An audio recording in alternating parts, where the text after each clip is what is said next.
بسم اللہ الرحمن الرحیم نحمدہ ونصلی علی رسولہ الکریم اما بعد السلام علیکم ورحمۃ اللہ وبرکاتہ۔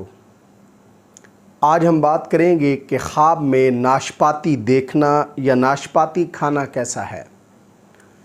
علامہ ابن سیرین رحمۃ اللہ علیہ نے خواب میں ناشپاتی دیکھنے یا ناشپاتی کھانے کی تقریباً 4 مختلف صورتیں بیان کی ہیں۔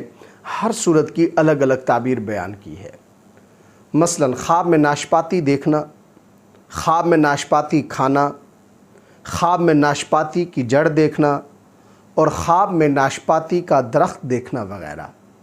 اگر آپ بھی ان صورتوں میں سے کسی صورت کی یا ان کے ساتھ ملتی جلتی کسی اور صورت کی تعبیر جاننا چاہتے ہیں تو اس ویڈیو کو آخر تک ضرور دیکھیں۔ خواب کے اندر ناشپاتی دیکھنا مال و دولت ملنے سے تعبیر ہے، یعنی خواب دیکھنے والے کو اللہ تبارک و تعالی مال و دولت سے نوازیں گے۔ خواب میں ناشپاتی کھانا یہ خواب نعمت اور مال ملنے کی علامت ہے، اور بعض معبرین کہتے ہیں کہ خواب میں ناشپاتی دیکھنا یہ بیمار ہونے کی بھی علامت ہے۔ اگر کوئی شخص خواب کے اندر ناشپاتی کی جڑ دیکھتا ہے تو خواب میں ناشپاتی کی جڑ دیکھنا بیماری کی دلیل ہے۔ اسی طرح خواب میں ناشپاتی کھانا یہ اچھائی کی بھی دلیل ہے۔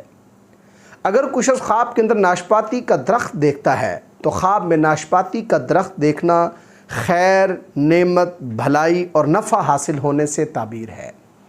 اللہ تبارک و تعالی سے دعا ہے کہ ہمارے لیے ہمارے خوابوں کو باعث رحمت اور برکت بنائیں۔ السلام علیکم ورحمۃ اللہ وبرکاتہ۔